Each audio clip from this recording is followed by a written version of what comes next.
여러분 안녕하세요. 저 2단원 들어가도록 하겠습니다.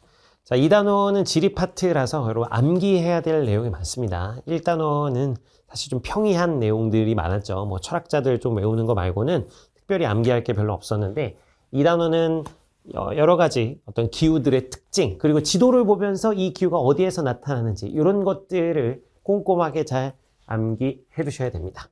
자, 이렇게 보면 이제 자연과 인간 생활 이렇게 나와 있는데 자, 자연 환경이 인간 생활에 미치는 영향. 뭐 이거는 여러분 그냥 상식적으로 엄청나게 크지 않겠어요? 자, 인간은 기후, 지형, 토양, 식생. 이 식생은 식물들이 분포하고 있는 것을 말합니다. 식물 집단을 말하는 것인데 어쨌든 이것들에 작용하는 거 다 뭐야? 자연적으로 주어져 있는 거죠. 자연 환경이죠. 이 자연 환경에 따라서 사람들은 고유한 생활 양식을 형성합니다. 그래서 열대지방의 생활 양식, 건조지방의 생활 양식, 한대기후의 생활 양식 다 다르죠. 그래서 고유한 생활 양식을 형성한다. 열대지방 사람들은 뭐야? 더우니까 옷을 굉장히 간소하게 입고 다니고, 한대지방, 냉대지방 추우니까 옷을 두껍게 입고 다니고, 뭐 이런 거 아니에요. 고유한 생활 양식을 형성한다. 자, 그래서 각 지역의 다양한 자연 환경은 인간의 거주 조건, 즉 어떤 집을 말하는 거죠. 그리고 생활 양식, 여러 가지 문화들, 그리고 이제 산업 발달에 아주 큰 영향을 미치고 있다. 그래서 우리 인간은 말이죠. 전통적으로는 과학기술이 발달하기 이전에는 우리가 자연을 극복하기가 어려웠기 때문에 자연 환경에 순응하며 살아왔으나 최근에는 이제 과학기술이 발달해서 두바이 이런 데는 뭡니까? 인공섬을 막 만들고 뭐 이렇게 하고 있죠. 그리고 최근에는 그래서 자연 환경에 제가 과학기술이 워낙 발달하니까 적극적으로 이용하는 경우가 많아지고 있다. 그 사우디에서는 뭐 한대요? 지금 사막 한가운데 일자로 된 시티를 지금 짓겠다고 하고 있잖아. 그 큰 벽을 세워가지고 지금 이제 이렇게 태도가 완전히 바뀌고 있습니다. 인간의 태도가 과학기술 발달에 따라서. 자, 그래서 기후와 인간 생활 이렇게 나와 있는데, 자, 세계의 기후 지역. 자, 기후를 구분하는 것은 크게 두 가지 가지고 구분하는데요. 자, 기온과 강수량에 따라서 구분을 합니다. 기온은 온도죠, 온도. 강수량은 눈과 비가 얼마나 오는지에 따라서 구분을 하는데, 자, 저위도에서 고위도로 가면서 자, 열대, 건조, 온대, 냉대, 한대 기후수로 나타난다. 지도를 좀 보면서 말씀드릴까요? 지도를 한번 좀 보면서 자, 이렇게 자, 여러분 이게 지구가 어떻습니까, 여러분? 지구는 둥글죠? 지구는 둥그니까 이거 제가 지구가 이렇게 있고 지구의 가운데를 지나가는 선이 있습니다, 여러분. 이 선을 우리가 뭐라고 하죠? 이 선을 가리켜서 이 선을 적도라고 하죠. 적도라고 합니다. 적도. 이 지구에게 태양빛이 이렇게 들어오게 되는데, 자, 태양빛이 말이죠. 이 적도에는 이렇게 직각으로 딱 꽂히는데, 적도에는 직각으로 꽂히는데, 이 위쪽으로, 여기를 뭐라 그래요? 북반구라고 하고, 여기 적도의 남쪽은 남반구라고 합니다. 그래서 이제 북반구와 남반구 쪽으로 이제 북쪽으로 남쪽으로 많이 갈수록, 즉, 이런 데를 저위도라고 해요. 아니, 고위도라고 해요. 죄송합니다. 적도와 가까운 쪽이 저위도이고, 이 적도에서 멀어질수록 고위도라고 합니다. 이렇게 고위도가 될수록 이 빛이 만나는 면이 넓어지게 됩니다. 비스듬히 들어가기 되기 때문에. 그래서 같은 면적에 적도에 들어가는 빛의 양이 훨씬 더 많고, 여기서는 이제 한 빛이 비스듬하게 들어가게 되기 때문에 에너지의 양이 분산돼서 들어가게 됩니다. 그래서 적도 지방에 에너지가 집중해서 들어가고, 이 고위도로 갈수록 빛이 나눠져서 분산돼서 들어가는 것이기 때문에 이렇게 고위도로 갈수록 적도에서 멀어질수록 기온이 어떻게 된다? 내려간다 라고 보시면 됩니다. 그래서 적도 지방이 가장 덥다. 적도 지방이 가장 더워요. 자, 그래서 여기 적도를 나타내는 이제 표시가 쭉 그어져 있죠. 여기 보면은 이제 어딥니까? 이 남아메리카. 여기 아마존강. 아마존강이 시작하는 이 브라질 쪽에 지나고, 여기 이제 에콰도르라는 나라가 있습니다. 에콰도르. 에콰도르는 이름부터 적도라는 뜻이에요. 에콰도르 나라 이름이. 그리고 여기 보면은 여기 이제 뭐 싱가포르 뭐 이런 데 지나는 거야. 동남아시아 쭉 지나서 싱가포르 지나고, 여기 아프리카 기니만 살짝 밑에 여기 지나가는 데가 적도입니다. 적도. 자, 적도에서는 이제 무슨 기후가 나타나게 되냐면 열대 기후가 나타나게 된다. 열대 기후. 그래서 여기는 뭐 자세히 구분해 놨는데 여러분 아마 교과에서는 이렇게 자세히 배우진 않을 거예요. 그래도 그냥 간단하게 말씀드리면 열대 우림 기후는 1년 내내 비가 많이 오는 기후를 말하는 것이고, 열대 몬순이라는 말은 여러분 계절풍입니다. 그래서 비가 많이 오는 때가 있고 비가 좀 적게 오는 때가 있고 이렇게 말하는 게 이제 열대 몬순 기후라고 해요. 그리고 사바나 기후는 열대 초원 기후라고 합니다. 그래서 이제 열대 우림보다는 비가 좀 적게 오는 열대 초원 기후를 사바나 기후라고 합니다. 이 사바나 기후 어디야? 라이온 킹의 배경이 되는 그런데요. 막 물소떼들이 막 다니고. 하여튼 크게 봐서 이렇게 이제 열대 기후로 묶을 수가 있는데 그래서 여기 딱 보시면 그래서 어디 주변이다? 이렇게 적도 주변이라는 것을 확인할 수 있습니다. 그래서 여기 빨간색 열대 우림 기후 그리고 그 주변에 사바나 기후 그리고 여기 열대 몬순 기후들도 이렇게 나타나고 있는 것을 확인할 수가 있습니다. 자, 조금 더 얘기를 해보면 여러분 이 적도에 이제 아까 열 에너지가 집중되다 보니까 열 에너지가 많아지면 더워져서 자, 여러분 더워지면 상승 기류가 생길까요? 하강 기류가 생길까요? 더워지면 여러분 목욕탕 가보시면 아시지만 더운 공기는 어떻게 됩니까? 위로 올라갑니다. 그래서 상승 기류가 생겨요. 상승 기류. 적도 지방에는 그래서 상승 기류가 많이 생긴다. 여러분 그럼 상승 기류가 생기면 그래서 적도 지방, 열대 지방에서 이제 비가 많이 오는 이유는 이렇게 상승 기류가 생겨가지고 뭐가 많이 생겨요? 이렇게 구름이 생기는 거예요. 그래서 구름에서 비가 많이 내리는 겁니다. 여기 열대 우림 기후가 나타나는 지역은.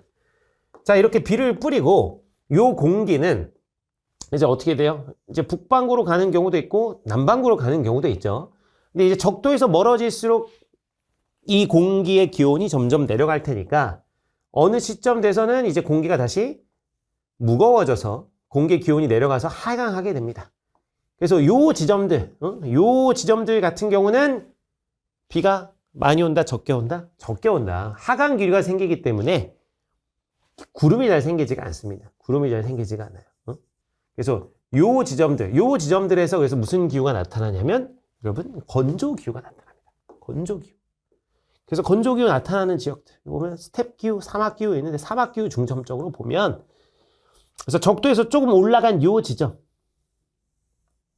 그래서 뭐야? 세계에서 제일 큰 사막. 뭐가 있어요? 사하라 사막이 있죠. 사하라 사막. 사하라 사막이 나타나는 겁니다. 사하라 사막. 사하라 사막이 나타나고 있다. 그래서 적도에서 좀 올라가서 적도에서 한 20도 정도 떨어진 북위 20도, 남위 20도 정도 떨어진 그런 지역들에서 이렇게 뭐야? 사막 기후가 나타난다. 건조 기후가 나타난다는 겁니다. 그래서 사막 기후는 이제 강수량이 정말 적은 것이고 그래도 그보다는 좀 비가 좀 오고 와서 잔디가 자라는 기후를 스텝 기후라고 합니다. 그래서 여기 사막 기후 주변에 보면 스텝 기후가 있죠. 스텝 기후. 스텝 기후. 사막. 자, 그리고 이제 온대 기후 같은 경우는 이제 또 여러 가지로 나눌 수가 있는데 자, 온난 수분 기후라고 있습니다. 온난 수분 기후. 온대 기후면서 이제 좀 비가 많이 오는 온난 수분 기후가 있고요. 또 여기 보면 서한 해양성 기후라고 있습니다. 서한 해양성 기후. 자, 서한 해양성 기후 같은 경우는 여기 유럽, 특히 이제 영국 쪽에서 많이 나타나게 되는데 이쪽이에요. 서한 해양성 기후. 서한 해양성. 그래서 연중 비가 어느 정도 오고 연중 좀 온난한 서한 해양성 기후가 이제 나타나는 것이고요. 자, 그다음 지중해성 기후. 지중해성 기후 여러분 너무너무 중요한데 지중해성 기후 자주 출제가 되는데 지중해성 기후 여러분들 여행 가고 싶은 어디? 여기가 지중해예요. 땅 가운데 있다 그래서 지중해인데 그래서 여기 이쪽입니다. 이쪽.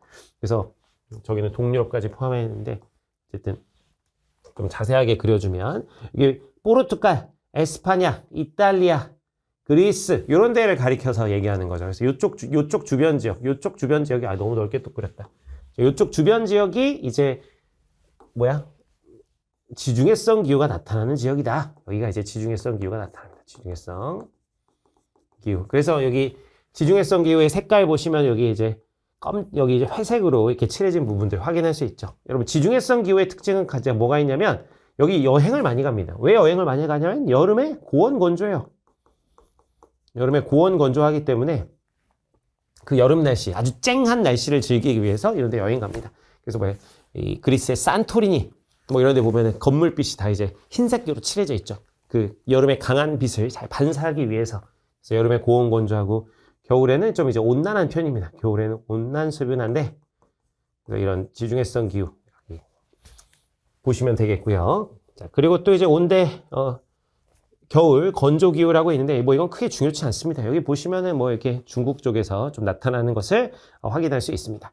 자, 그리고 이제 냉대 기후 한번 보시면은 냉대 기후가 넓게 나는 지역 여기 이제 어디요? 시베리아입니다. 시베리아 벌판.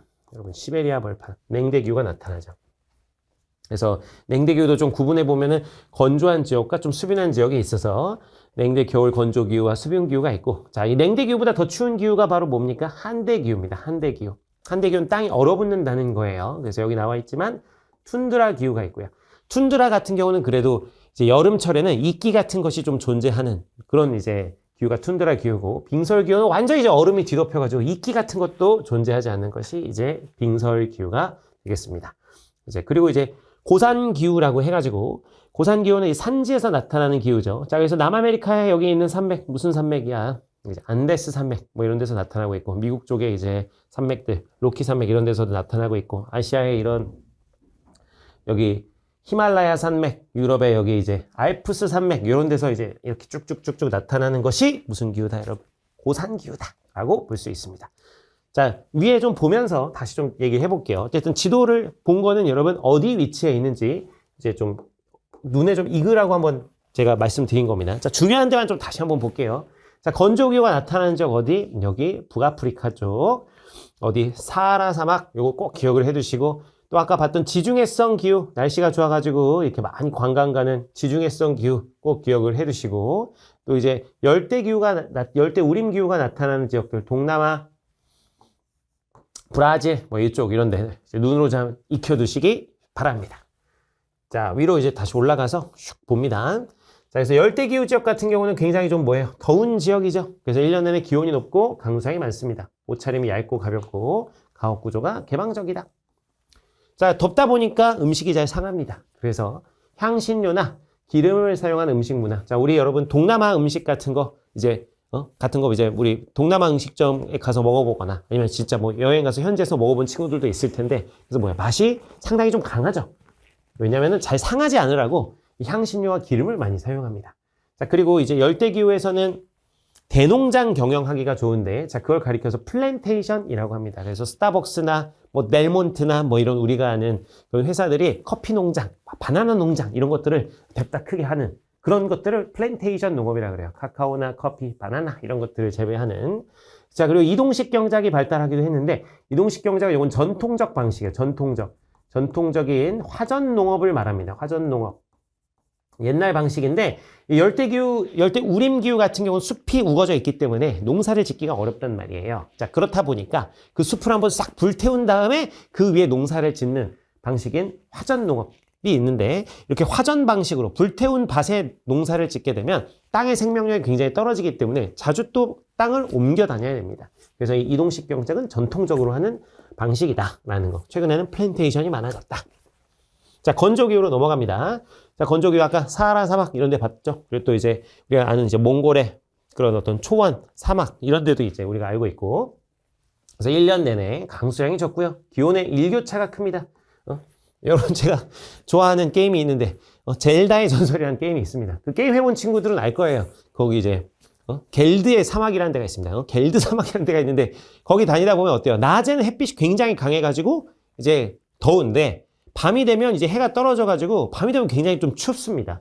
그래서 기온은 이 사막이라는 지역이 그래요. 사막의 특징입니다. 일교차, 낮과 밤의 일교차가 굉장히 커요. 그래서 이 기온의 일교차가 큽니다. 그래서 어떻게 옷을 입냐면 온몸을 감싸는 헐렁한 옷차림이 발달합니다. 이 온몸을 감싸는 이유는 이제 밤의 어떤 추위에 대비하기 위해서이기도 하고, 낮에 강한 햇볕을 대비하기 위해서이기도 합니다. 또 이제 모래바람 이런 것들을 이제 대비하는 것이기도 하고요. 이런 이제 옷차림이 발달하고, 또 그리고 이제 이동식 천막, 가장 유명하다 이제 몽골의 게르가 있죠. 몽골의 게르, 이동식 천막이나 아니면은 이제 우리가 알라딘 같은 데서 많이 봤던 어떤 집의 형태인데, 흙으로 이렇게 벽돌을 만들어 가지고 그걸 쌓아서 집을 짓는 흙 벽돌집의 가옥 형태가 나타납니다. 흙집 혹은 흙 벽돌집 이렇게 이제 이야기를 합니다. 그래서 이 건조기후 같은 경우에 집들은 이제 집이 굉장히 어떠냐면 모래폭풍 같은 걸 대비해서 이제 창문이 작고요. 집이 굉장히 다닥다닥 붙어 있습니다. 다닥다닥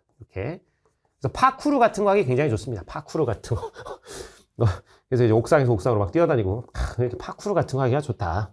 집이 지붕이 평평해요. 왜 그러냐면 비가 거의 안 오는데, 혹시라도 비가 오면 이제 그릇 같은 걸 둬서 물을 받을 수 있게 지붕이 이렇게 평평한 구조를 하고 있습니다. 이게 이제 건조기후의 어떤 집의 형태다라고 보시면 되겠고, 자, 목축업, 이 가축들을 기르죠. 낙타나 말 같은 걸 기르는 목축업을 하기도 하고요. 이 건조기후, 이 아랍 부자들이 즐겨 먹는 게 이 대추야자입니다. 뭐 저도 안 먹어보긴 했는데 여러분 대추같이 생긴 건데 굉장히 달다 그래요. 그래서 이제 대추야자 이런 것들이나 아니면 밀을 재배하는 관계농업. 관계농업은 물을 끌어오는 걸 말합니다. 물을 끌어오.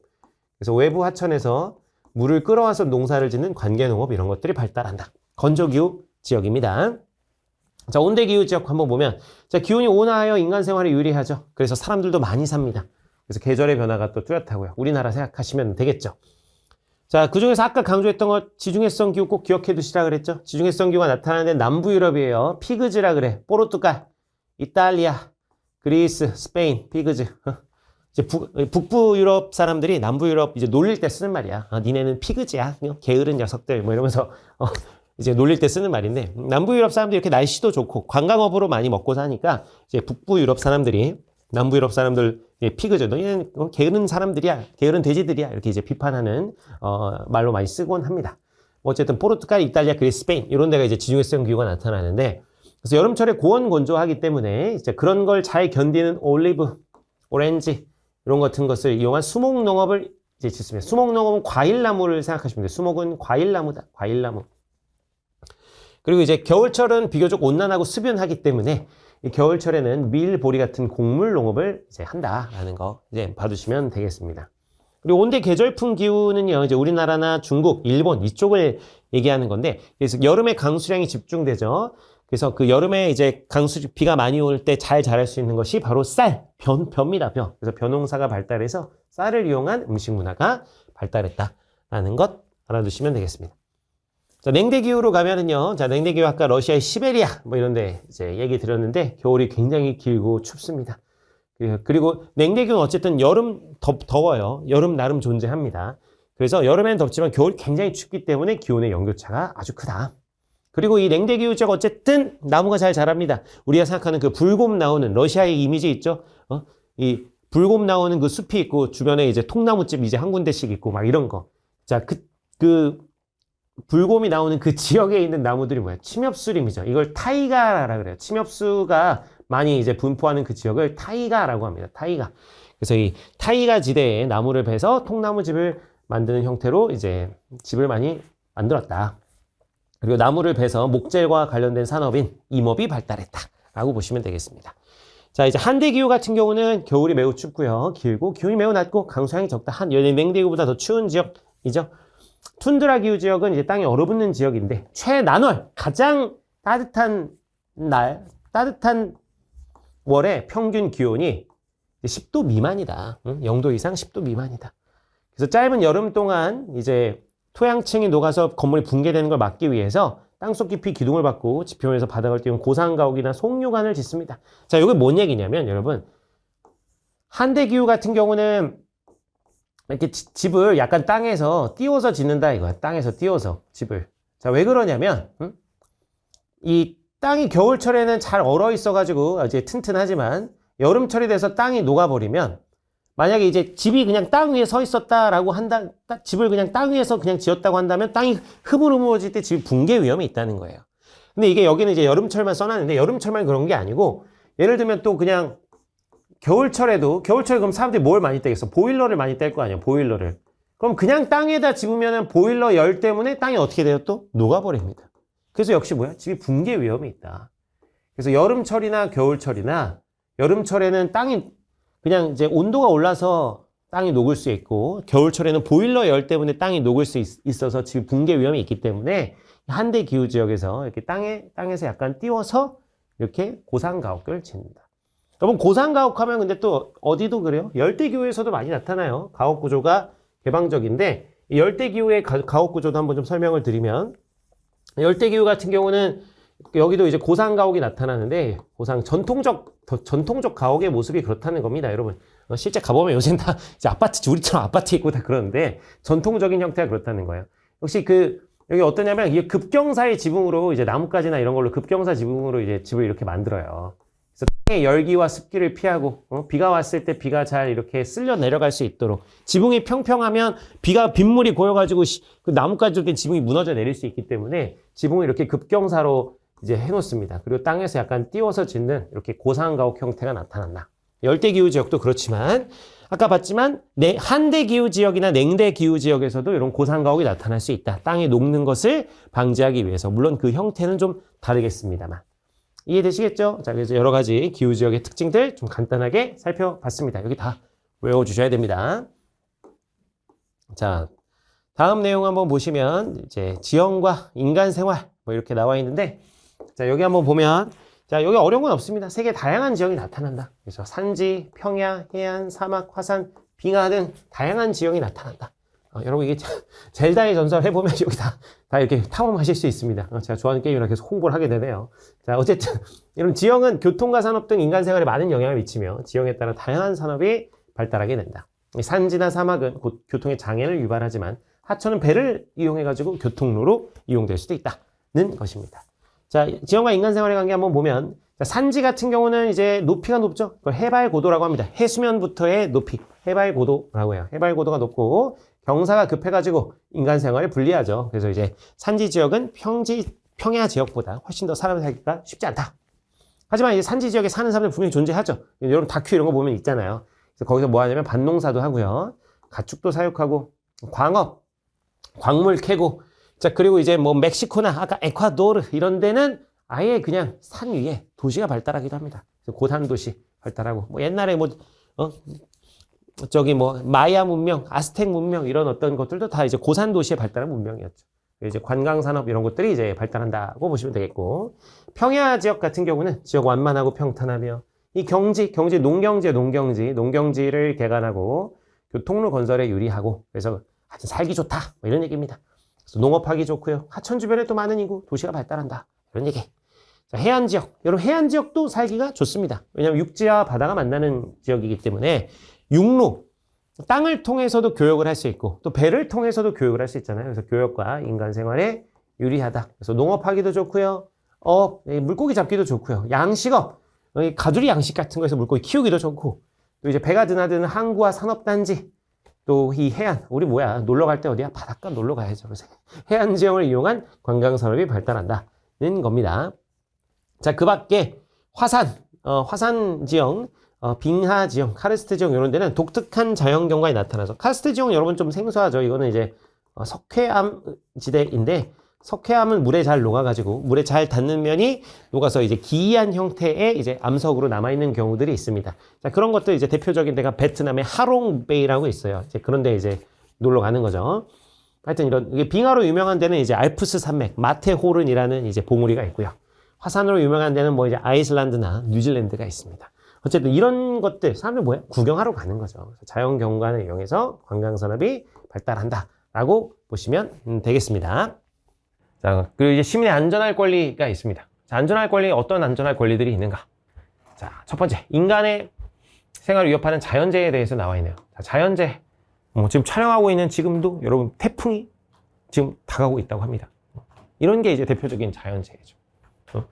자연재해라는 거는 어떤 기후의 영향, 지형의 이런 영향들로 인해서 인간에게 피해를 주는 현상을 말합니다. 크게 두 가지로 나눠볼 수가 있는데, 이렇게 기상현상에 의한 자연재해, 기상재해라고 해요. 기후재해라고도 하고, 그리고 지각변동, 땅의 움직임에 의한 자연재해는 이제 지형재해, 지질재해라고도 합니다. 그래서 이 기상현상에 의한 재해 대표적으로 비가 안 내리는 가뭄, 비가 많이 내리는 홍수, 눈이 많이 내리는 폭설, 그리고 아주 강한 바람이 부는 열대성 저기압이라고 하는데, 이 태풍을 열대성 저기압이라고 하는데, 그래서 강한 바람을 동반하는 열대성 저기압, 요거를 이제 태풍이라고 하죠. 태풍. 이런 것들이 있다. 그 다음 지각변동은 땅의 움직임과 관련이 있는 거예요. 그래서 화산활동, 땅이 움직여서 땅에서 마그마가 튀어나오는 화산활동, 지진에 우리가 아는 쓰나미죠. 쓰나미. 바다에서 지진이 일어나서 그 충격파로 해일이 닥치는 걸 우리가 쓰나미, 지진, 해일이라고 합니다. 이런 게 이제 자연재해입니다. 이 두 가지는 잘 구분해 주세요. 뭐가 기상재해고 뭐가 지형재해인지는 잘 구분해 두시기 바랍니다. 그래서 자연재해에 따른 피해 보면은 사람이 당연히 다치거나 죽을 수 있고, 재산 피해가 발생하고요, 여러 가지 생산 사회 기반 시설을 파괴한다. 그래서 당연히 악영향을 끼치죠. 그래서 그걸 대응하기 위해서 이 자연재해, 지금 태풍이 오고 있지만 경로를 정확히 예측할 수가 없어요. 그래가지고 발생 시기와 피해 규모를 정확히 예측하기가 어렵기 때문에 평상시에 우리가 예보, 대피훈련 이런 것들을 해야 되고 재해가 발생하면 신속하게 정부에서 나서서 복구 체계를 마련해줘야 된다. 그래서 특별 재난 지역 이런 거 이제 선정해주고요. 특별 재난 지역 이런 거 이제 서술형으로 자주 내요. 그래서 이제 잘 외워두세요. 이런 단어들. 그리고 재난지원금 같은 거 주고. 그리고 어떤 이런 재해와 관련된 보험, 풍수의 보험이라고 있는데 그런 것들에 대해서 정부가 이제 보조해주고 이런 것들이 어떤 대응이라고 볼 수가 있겠습니다. 자, 이런 것들이 대응이 돼야 되는 이유는, 자, 대비가 돼야 되는 이유는 뭐냐면 우리들이 권리가 있기 때문이죠. 어떤 권리가 있다? 우리들은 안전하고 쾌적한 환경에서 살 권리가 있다. 우리나라의 어떤 최고법인 어디 규정이 돼 있다? 헌법에 규정이 돼 있습니다. 자, 34조와 35조의 안전권과 환경권이 보장되어 있죠. 자, 여기 뭐 정확히 나와 있는데 한번 볼게요. 34조 제8항. 국가는 재해를 예방하고 위험으로부터 국민을 보호하기 위해서 노력해야 된다. 이렇게 나와 있죠. 이게 이제 안전과 관련된 거죠. 안전권입니다. 34조가 안전권이고요. 35조 제1항. 건강하고 쾌적한 환경에서 생활할 권리를 가진다. 이게 바로 뭡니까? 환경권이겠죠. 환경권. 그래서 34조와 35조 이제 잘 기억을 해두세요. 34조가 안전권이고 35조가 환경권입니다. 선생님들이 가끔 바꿔서 이렇게 출제하시는 경우도 있습니다. 변별력을 위해서. 너무 치사하지만. 34조가 안전권, 35조가 환경권. 자, 이런 헌법에 따라서 구체적인 법률이 만들어지기도 하는데요. 재난안전관리기본법, 자연재해대책법, 국민안전교육진흥기본법 같은 법률이 만들어지기도 한다.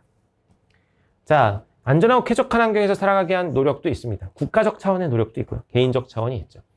국가적 차원의 노력이 훨씬 중요하긴 합니다. 개인이 할 수 있는 건 좀 한계가 있으니까. 그래서 국가가 적극적으로 노력을 해야 되고, 재난대피 요령 안내하고, 자연재해 발생적에 따른 아까 얘기했던 특별재난지역, 이거 좀 외워두세요. 서술형으로 종종 출제하시곤 합니다. 스마트 재난관리 시스템 구축. 이거 뭐 이제 다 연동시켜 나가지고 예측하고 알리고, 이런 거 요새 문자 오고 그러죠? 어때 재난 발생하면? 재난 문자 오잖아. 재난 문자. 그런 거 관련된 거 말하는 겁니다. 아까 얘기했던 풍수의 보험 지원. 이런 거 이제 국가가 할 일이고.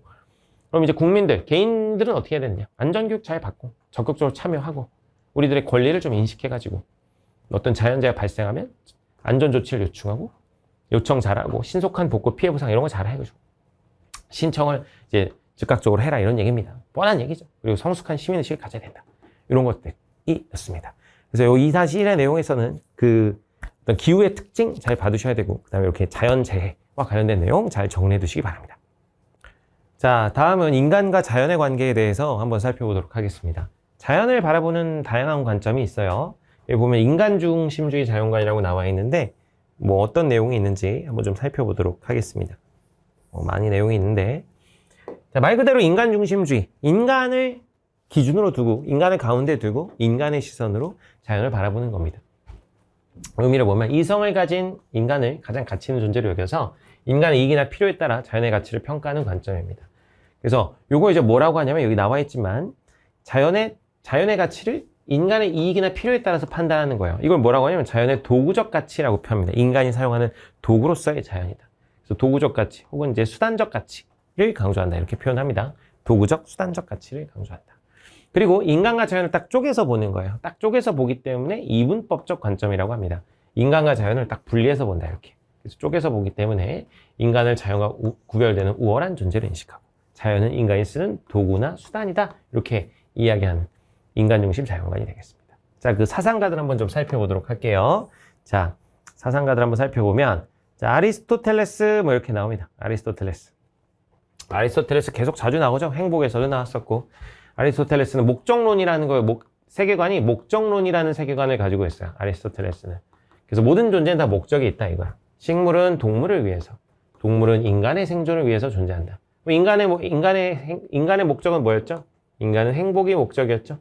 앞에 우리 행복 파트에서 봤죠. 인간은 행복이 목적인데. 그럼 결국 식물이나 동물은 다 인간의 행복을 위해서 존재하는 거죠. 그래서 동식물들은 궁극적으로 인간의 행복을 위해, 인간의 생존을 위해 존재한다. 그래서 인간 중심주의입니다. 이해되죠? 어려운 거 없습니다. 다음 이제 아퀴나스 같은 경우. 아퀴나스는 뭐라고 하느냐? 자, 아퀴나스는 신학자예요. 신학자인데,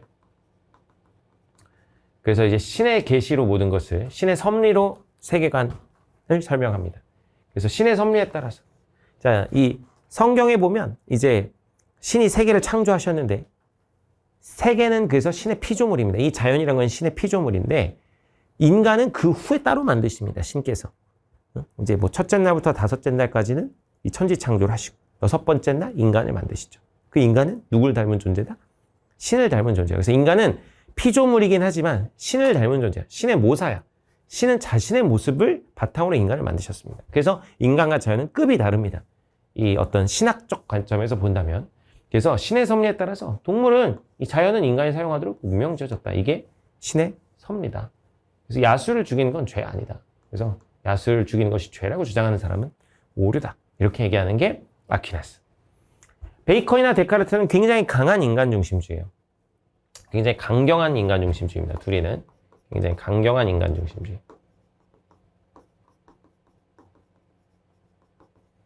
뭐라고 하는지 보면, 자, 베이컨은 이렇게 얘기합니다. 방황하고 있는 자연을 사냥해서 뭐로 만들어야 된다? 노예로 만들어야 된다. 그래서 인간에게 봉사하도록 해야 된다. 노예로 만들자.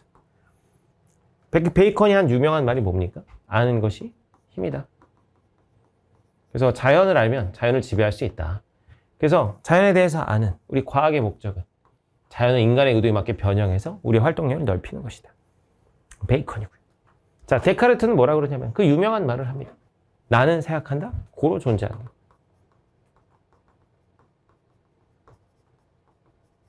너무 깊게 들어갈 필요는 없지만 이 말의 의미는 뭐냐면 데카르트는 모든 걸 다 의심해 봤어요. 우리들이 꿈을 꾸면 되게 생생한 꿈인 경우는 그게 꿈인지 모르잖아요. 나중에 깨보고서야 아, 꿈이었구나 이런 걸 이제 깨닫는 거지. 그런 의미에서 본다면 사실 지금 우리 눈앞에 있는 것도 다 꿈일 수 있는 겁니다. 데카르트 입장에서 본다면 믿을 수가 없는 거죠. 그런데 데카르트가 다 의심해 봤더니 의심할 수 없는 게 하나 있더라. 그건 뭐냐면 이렇게 의심하는, 생각하는 나란 존재가 존재한다는 거. 이건 의심할 수가 없구나 라는 걸 데카르트가 깨달았습니다. 그래서 이 생각하고 있는 나란 존재, 이 나란 존재는 의심할 수 없다. 나란 존재는 존재하는 거다. 왜냐하면 나란 존재가 없으면 내가 생각이나 의심할 수 없으니까. 어쨌든 이 생각을 하고 있는, 의심을 하고 있는 나란 존재는 존재하는구나. 그 말이 이 말이야. 나는 생각한다, 고로 존재한다. 그렇다면 이 생각할 수 있는 힘, 이성이 없는 자연이나 동물은 그건 뭐야? 단순한 그냥 기계이다. 이렇게 얘기하는 겁니다. 그래서 우리는 자연의 주인이자 소유자가 될 수 있다. 인간은 정신을 가졌지만 자연은 의식이 없는 물질일 뿐이다. 그래서 이성을 지닌 인간과 이 자연을 구분하는 거죠. 그래서 인간이 자연의 주인이자 소유자가 될 수 있다. 그래서 이제 동물은 자동 기계에 불과하다 이렇게 얘기하기도 하거든요. 그래서 이 데카르트는 동물 기계론 이렇게 얘기하기도 합니다. 동물은 자동 기계에 불과하다. 자, 근데 이제 칸트는 뭐라고 그러냐면 칸트는 이제 인격을 늘 중시하던 사람이에요. 칸트의 생각은 뭐냐면 이 동물들이나 자연을 함부로 파괴하면 그 폭력성, 나의 폭력성이 점점 강화될 거야. 나의 폭력성이 점점 강화되면 내 인성에 좋아요, 안 좋아요? 안 좋죠. 그래서 이 자연, 동식물에 대한 그런 의무는 동식물과 잘 지내고 아름답게 가꾸는 거 이거 필요한데 그거는 그 자체를 위해서가 아니라 동식물이나 자연 자체를 위해서가 아니라 내 인성을 위해 그렇다는 겁니다.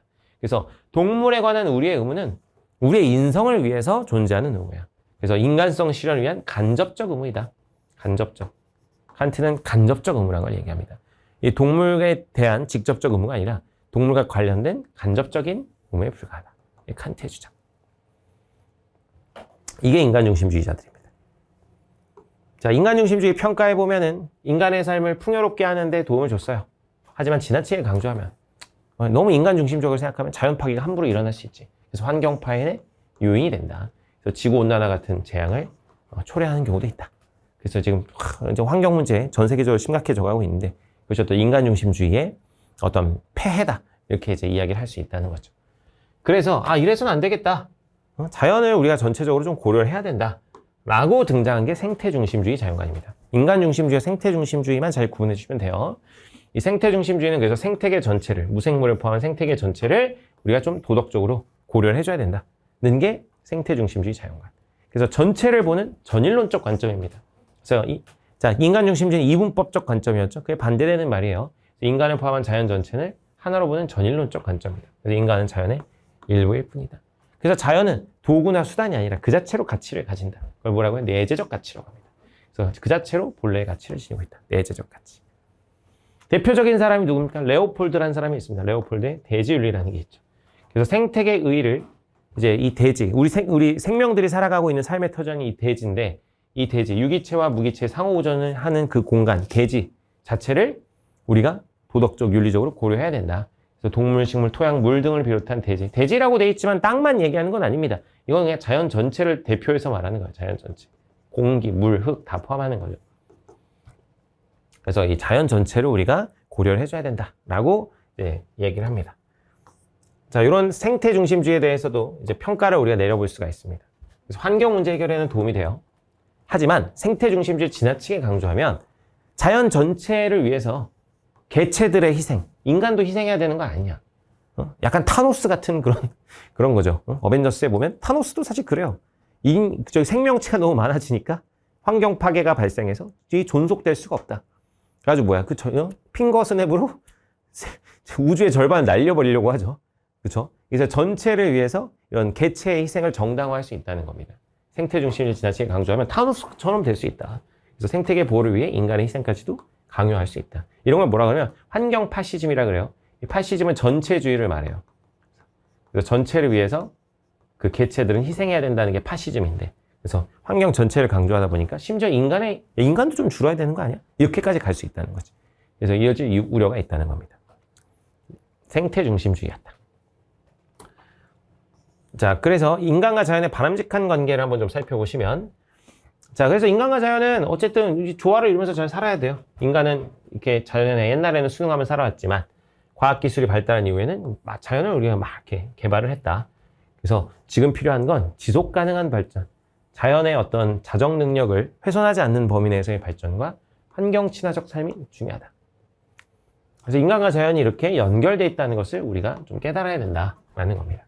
인간은 자연의 일부로서 다른 생명체 및 환경과 밀접한 관계를 맺고 생태계를 구성하고 있다. 무분별한 자연 개발은 결국 인간에게 돌아올 수밖에 없다. 다 우리는 연결되어 있다. 유기적인 관계는 연결되어 있다는 겁니다. 연결. 자, 그 대표적인 게 이제 동양의 자연과는 기본적으로 이런 걸 깔고 있어요. 인간과 자연은 다 연결되어 있다. 그래서 이제 뭐라고 표현하면 서로 의존한다. 상의, 서로 의존한다. 화해의 관계라고 합니다. 화해는 조화롭다. 서로 의존하고 조화로운 관계라고 봅니다. 자, 구체적으로는 뭔 얘기하는지 볼게요. 자, 유교에서는 만물이 본래적 가치를 지닌다고 봅니다. 그 스스로 가치를 지닌다. 아까 봤던 내재적 가치랑 같은 얘기라고 보시면 돼요. 스스로 지니는 가치. 내재적 가치, 본래적 가치. 그래서 유교에서는 우리 행복 쪽에서도 봤지만 하늘이 인간에게 도덕적 본성을 부여했어요. 그래서 이 하늘이 부여한 도덕적 본성을 잘 키워내는 게 중요합니다. 그래서 인간과 자연이 하늘이 준 도덕적 본성을 잘 키워서 인간과 자연의 조화를 이루는 천인합일, 하늘과 인간이 하나가 되는 경지를 추구하고, 그래서 인간이 하늘의 도를 본받아서 다른 인간과 존재를 사랑하고 어질게 행동하는, 이걸 뭐라 그래요? 하늘의 도를 따라 인을 실천하는 것. 그것이 바로 천인합일의 경지다. 유교의 이야기고. 자, 불교 같은 경우는 연기설이라는 것은 다 연결되어 있다는 거예요. 연기설 여기 나와 있죠. 세상 모든 것이 다 그물망처럼 연결 있다. 그래서 서로의 원인이자 결과라고 보는 불교 입장. 연기설, 인연생기설이라고 합니다. 인연생기설. 인연이 이는 원인이고요. 연은 조건을 말합니다. 그래서 세상 모든 건 뭐와 뭐가 만나서 생겨난다? 원인과 조건이 만나서 생겨난다. 이게 연기설이에요. 그래서 우리 모두는 서로에게 다 원인과 조건으로 작동하고 있다는 겁니다. 그래서 독립해서 존재하는 건 없다. 만물이 다 연결되어 있다는 거죠. 그래서 서로 연결되어 있다는 연기를 깨닫고, 아까 얘기했던 인연생기, 모든 생명을 소중히 대하면서 이 불교의 사랑인, 그래서 나와 남은 떨어져 있지 않습니다. 나와 남은 다 연결되어 있죠. 그래서 나와 다르지 않은, 그 남을 존중하는, 나와 다른 존재를 존중하는, 나와 다른 존재를 존중하는 자비를 베풀어야 된다. 불교의 이야기. 예, 불교에 말하는 사랑이에요. 자비라는 것은 사랑.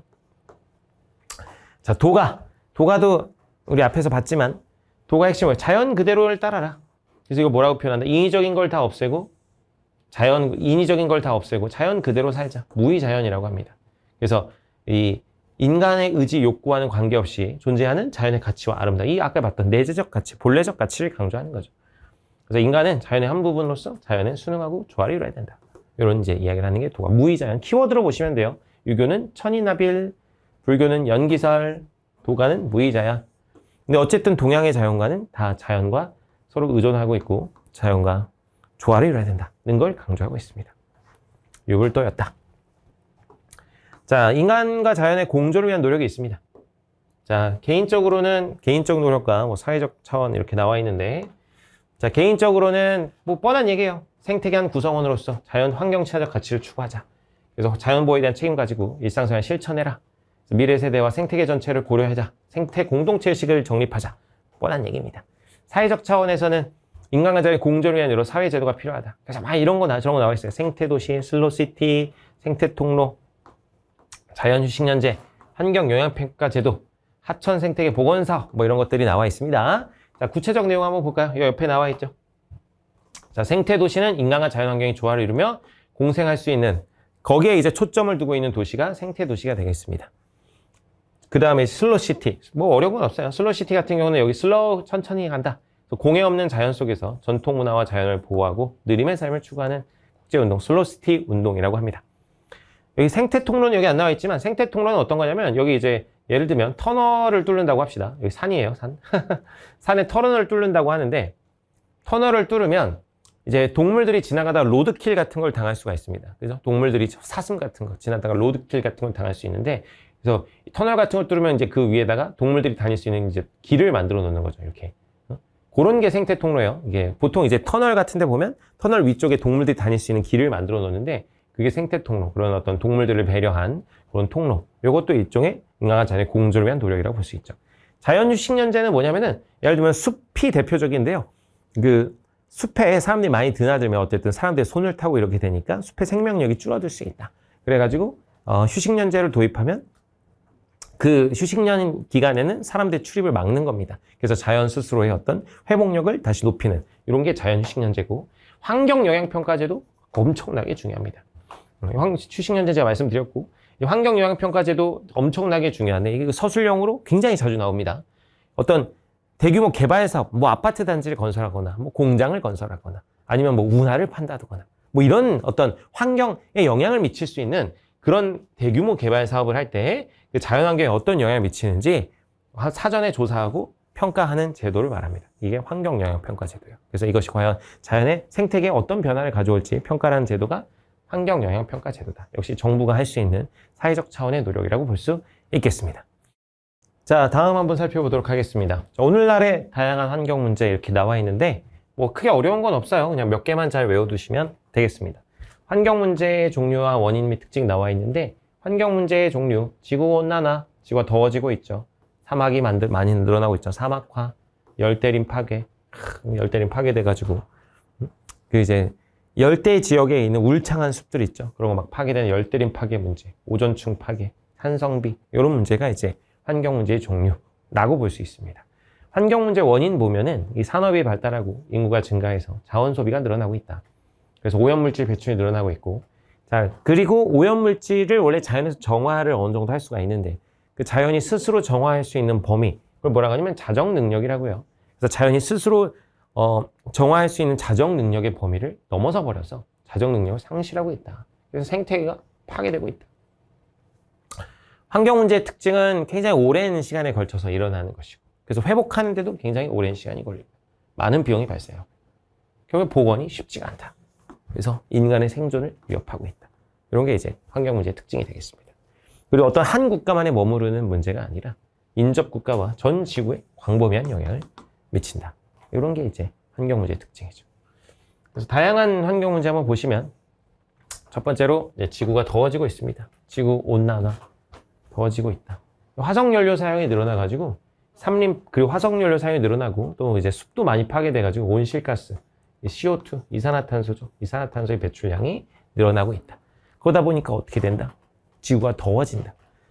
지구가 이 온실가스라고 하는데, 이제 지구의 열이 많이 빠져나가야 되는데 온실가스에 갇혀서 열이 안 빠져나가서 지구의 기온이 서서히 상승하고 있다. 그래서 빙하 면적이 좀 줄어들고 있고요. 그리고 이제 빙하가 녹으니까 어떻게 돼요? 여러분 아이스 아메리카노 같은 음료 먹을 때 보면 얼음이 녹으면 어떻게 됩니까? 수위, 물의 높이가 올라가게 되죠. 그래서 해수면이 상승하게 됩니다. 그래서 지대가 낮은 지역 같은 경우 이제 침수가 발생할 수 있고요. 이제 지구가 더워지다 보니까 동식물 서식 환경이 당연히 달라지게 됩니다. 그래서 이제 우리 한반도도 이제 아열대화 돼가면서 새로운 동식물들이 막 이제 돌연변이가 생긴다는 건 아니지만 이제 원래는 더운 지역에 살던 동물이나 곤충들이 많이 이제 출몰하기도 하는 거죠. 그리고 이제 기상이변이 발생합니다. 뭐 여러 가지 뭐 태풍이나 뭐 이제 기상이변이 발생할 수 있다. 그래서 이런 것들을 좀 해결하기 위해서 이제 이산화탄소 배출량을 좀 줄이자라는 국제적 협약들을 많이 맺었는데, 기후변화 협약이라는 걸 92년에 맺었고요. 그 다음에 좀 더 이제 구체적인 내용을 이제 규정하는 97년에 교토 의정서가 나왔고, 그 외에 2015년에는 파리 협정이라는 걸 맺습니다. 그래서 이런 이제 협정들을 통해서 지구 온난화를 막으려고 하고 있다. 그래서 대책은 화석연료 사용량을 좀 감축하고, 이제 조림은 숲을 만드는 거죠. 숲을 조성하는 이런 산업을 실시하고 있다.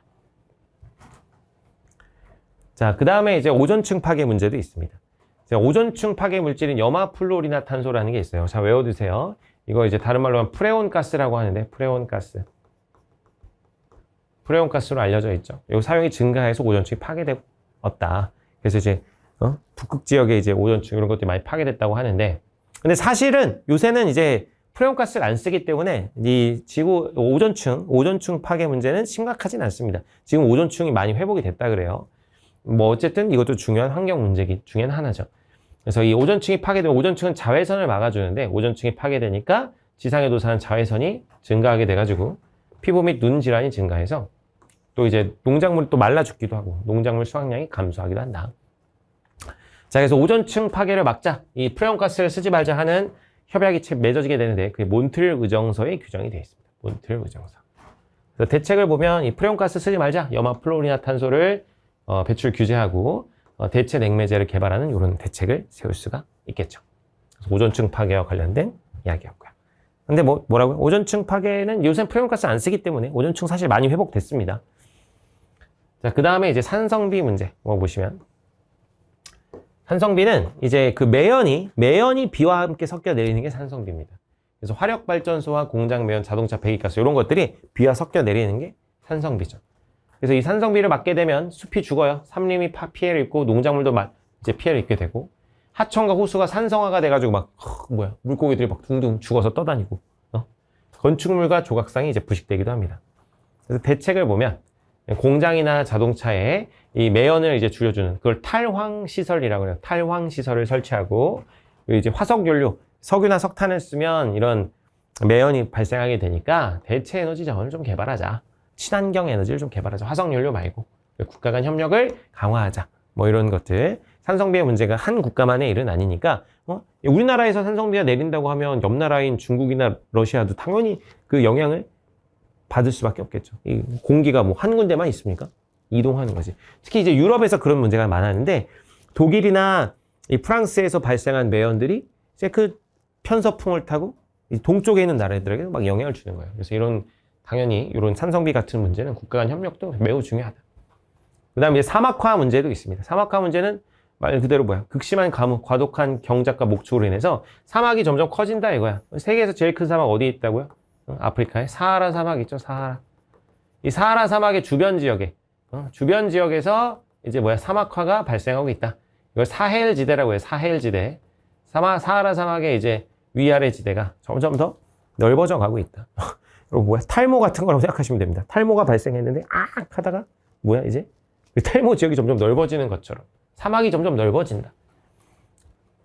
그래서 사막 지역이 확대돼 가지고 식량 및 물 부족 문제가 발생할 수 있다. 그래서 대책을 보면 과도한 방목 이제 낙타나 말이나 이런 것들 방목해서 키우다 보면은 풀을 다 뜯어먹게 되니까 과도한 방목을 좀 규제하고, 그리고 이제 땅을 역시 이제 과도하게 개간하게 되면 땅의 생명력이 좀 약해지죠. 그래서 이런 걸 규제해야 된다. 그리고 역시 숲을 만드는 조림 사업을 실시하자. 관련된 협약은 사막화 방지 협약이라고 있습니다. 사막과 관련된 내용이요. 열대림 파괴 한번 보시면, 열대림 파괴 이건 특히 이제 남미 지역에서, 이제 아프리카도 아프리카인데 남미 지역에서 특히 많이 발생해요. 남미 지역.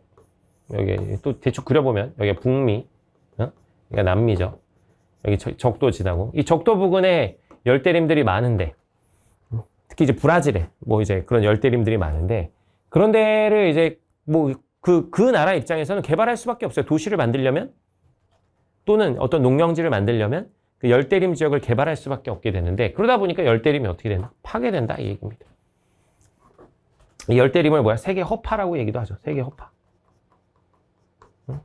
여기 남미 쪽도 그렇고요. 동남아 쪽도 마찬가지. 거기 이제 열대림 굉장히 발달해 있는데 파괴되고 있다. 왜? 그 인간들이 개발하기 위해서 벌목, 나무를 베어버리고 개간을 하고 땅을 이제 또 농경저술로 개간하고 목축을 해서 열대림이 파괴되고 있다. 그래서 동식물 서식지 파괴돼서 생물종이 감소하고 있다. 대책, 열대우림을 좀 보호하자. 그래서 그 문제의식을 바탕으로 맺은 협약이 생물 다양성 협약이라고 있습니다. 이런 협약이 있구나 라고 받으시면 됩니다. 자, 넘어갑니다. 자, 그 다음에 이제 뭐가 있느냐. 황사 문제 있죠. 우리나라 이제 봄 되면 살랑살랑 설레기도 하지만 황사 때문에 또 스트레스 받기도 하죠. 자, 이 황사는 이제 어디서 불어요? 중국에서 불어오죠. 그래서 중국이나 몽골의 사막지대, 고비 사막이라고 있다 그래서 고비 사막. 그 고비 사막에서 작은 모래나 먼지가 바람을 타고 날아온다. 편서풍을 타고. 그래서 이제 농작물 피해를 주고요. 호흡기 및 눈 질환 발생한다.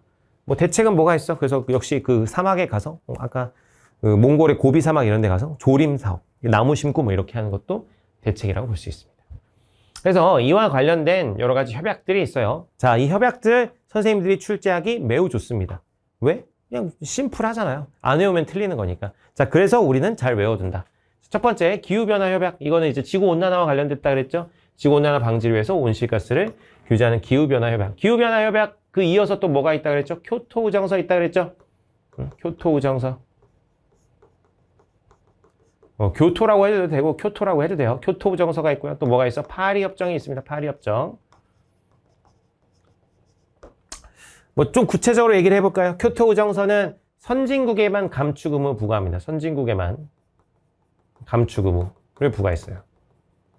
근데 이제 파리협정에서는 이제 선진국뿐만 아니라 개발도상국에게도 부과했다. 개발도상국에도 이산화탄소 배출을 감축 의무를 부과했다. 뭐 이런 뭐 구체적인 내용은 이런 차이가 있습니다. 교토우정서는 선진국에만 감축 의무를 부여했고요. 파리협정 개발도상국에게도 부여했다. 자, 그 다음에 이제 람사르 협약 매우 중요하죠. 람사르 협약 외워주십니다. 자, 습지 파괴와 관련된 거예요. 습지 파괴를 막고 물새가 서식한 습지대. 뭐 그냥 람사르 협약은 습지와 관련되어 있구나 라고 보시면 되고. 자, 몬트리올 정서 외워줍시다. 저 오존층과 관련된 것이다. 프레온가스 사용을 하지 말자. 자, 사막화 방지 협약. 이건 이름에서 다 나오죠. 그냥 사막화를 좀 막자. 자, 바젤 협약 외워줍니다. 바젤 협약. 자, 폐기물의 이동 및 처리를 통제하는 겁니다. 바젤 협약. 그래서 폐기물을 뭐 예를 들면 선진국이 뭐 개발도상국이나 힘 약한 국가들한테 막 넘겨버리고 이러는 걸 막기 위해서 유해 폐기물을 함부로 이동 및 처리하는 것을 통제하겠다. 바젤 협약. 생물 다양성 협약. 생물 다양성, 이건 뭐 다양한 얘기죠. 아까 얘기했지만 열대림 파괴 이런 걸 막아가지고 생물이 살아갈 수 있는, 다양한 생물이 살아갈 수 있는 삶의 터전을 계속 유지하겠다. 그 다음에 제네바 협약. 제네바 협약 외워줍니다. 제네바 협약 뭐와 관련돼 있다? 산성비와 관련돼 있다. 그래가지고 산성비 문제 해결하기 위해서 대기오염 물질을 감축하자. 이렇게 하는 게 제네바 협약. 다시 한번 외워볼까요? 기후변화 협약과 관련된 거 구체적 내용은 교토우정서와 파리협정에서 이제 또 새로 맺어졌다. 람사르 협약, 습지, 몬트리올 정서 오존층, 바젤 협약은 폐기물 이동, 제네바 협약은 산성비. 이렇게 잘 외워두시면 되겠습니다. 자, 환경 문제 해결을 위한 노력 한번 살펴보도록 할게요. 자, 정부의 노력이 있고 기업과 시민단체의 노력이 있고 뭐 개인의 노력이 있습니다. 뭐 크게 어려운 건 없어가지고 그냥 편하게 봐주시면 되겠습니다. 자, 정부의 노력 같은 경우는 이제 국제사회의 협력이 있죠. 그래서 전 지구적 차례 환경 문제를 위해서 국제사회에서 여러 협약들을 맺습니다. 리우 환경 협약도 있고요. 교토 우정서도 있고요. 파리 기후 협약 등이 있습니다. 뭐 협약 관련된 건 윗단원에서 봤으니까 너무 자세히 보지는 않을게요. 자, 그다음 환경 보전을 위한 제도도 있죠. 이거 아까 이것도 뭐 이제 정부가 할 수 있는 여러 가지 일들을 살펴봤을 때 살짝 봤던 부분이기도 한데, 그래서 환경정책기본법을 만들기도 하고 자연환경보전법 이런 법률을 만들고요. 그리고 되게 중요한 거 환경영향평가라고 그랬죠. 환경영향평가. 그래서 어떤 정부에서 대규모 사업이나 이런 것들을 평가해가지고 어떻게 그 주변 환경에 어떤 영향을 주는지를 사전에 미리 평가하고 그 사업을 허가를 내줄지 아니면 시행할지 말지 이런 거를 이제 판단하는 게 환경영향평가가 되겠습니다. 그리고 친환경 사업을 정부에서 보조금 같은 걸 줘서 육성할 수도 있겠죠. 그 다음에 저탄소 녹색 성장 정책을 펼 수 있습니다. 저탄소 녹색 성장. 그래서 탄소 배출을 줄이고 친환경적인 성장을 하겠다 이거예요. 그래서 온실가스 배출권 거래제 이런 것들을 실시할 수 있고요. 이건 뭐냐면 이산화탄소죠. 온실가스는 이산화탄소, CO2를 말하는 건데, 그래서 이제 기업마다 온실가스를 배출할 수 있는 권한을 나눠주고, 그걸 서로 사고 팔 수 있게 하는 겁니다. 그래서 어떤 기업에서는 온실가스를 별로 안 배출하지 않았다면, 그 권한을 다른 기업에게 이제 팔 수 있게 이제 만들어주는 게 온실가스 배출권 거래제가 되겠죠. 그래서, 그 온실가스 배출권 거래제 이런 것들을 이제 정부가 시행할 수도 있고, 탄소 배출량 감축제도 이런 것들을 역시 시행할 수 있습니다. 온실가스 배출권 거래제 이런 거는 이제 서술용어로 자주 나오니까 잘 기억을 해두시기 바랍니다. 그리고 화학물질 등록 평가에 대한 법률을 제정하고, 이거 뭐 그냥 쓱 봐두시면 돼요. 어린이용품 환경 유해인자 표시제를 도입한다. 이것도 그냥 쓱 봐주시면 됩니다. 그리고 기업 개인들을 상대로 여러 가지 캠페인 같은 것들, 실천 방안들 이런 거 할 수 있다. 환경 정책과 실천 방안 이런 것들을 홍보하는 게 또 정부에서 할 수 있는 일이다라는 겁니다. 자, 그리고 이제 기업과 시민단체가 할 수 있는 노력도 있습니다. 자, 기업의 노력 한번 보면, 자, 기업들은 뭘 해야 되냐면, 기업 윤리 잘 지켜야 되겠죠. 당연히 기업가로서의 어떤 사회적 책임 이런 것들 잘 지켜야 됩니다. 기업 윤리와 사회적 책임을 준수하고, 그래서 환경오염 물질 축소하고, 방지 시설을 좀 정비하고, 환경 친화적 기술을 좀 개발하고, 신재생 에너지 사용을 확대해가지고 어떤 화석 연료 사용을 줄이고, 이런 것들 기업이 할 수 있습니다. 자, 시민단체 같은 경우는 뭐 하냐면 환경 문제에 대해서 감시하는 거야, 감시. 시민단체가 이제 감시하고 또 이제 적극적 캠페인에서 홍보 같은 것도 할 수 있죠. 그래서 환경 문제의 사회적 쟁점을 만들고요. 정부 정책을 비판할 수도 있고, 기업의 활동을 뭐 할 수 있어? 감시할 수 있고요. 이렇게 캠페인을 전개할 수도 있습니다. 그래서 이제 기업, 시민단체의 노력이고, 별로 어려운 건 없죠. 그냥 쓱 봐두시면 됩니다. 자, 개인의 노력 한번 보시면, 개인의 역할의 중요성. 많은 환경 문제가 일상생활에서 발생합니다.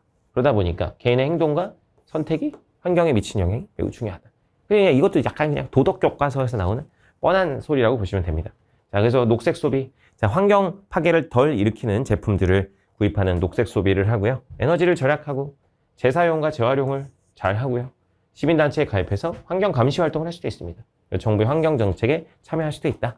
이 파트는 그냥 좀 뻔한 이야기들이고, 외워줄 거는 뭐 이런 부분들 잘 외워두세요. 아까 봤던 뭐 이제 정부가 할 수 있는 것들, 아까 뭐 환경 영향 평가 제도 뭐 이런 것들 잘 외워두시고, 정부와 기업과 시민단체, 개인이 할 수 있는 부분들이 살짝 차이가 있다. 이런 정도만 잘 인지해 두시면 되겠습니다.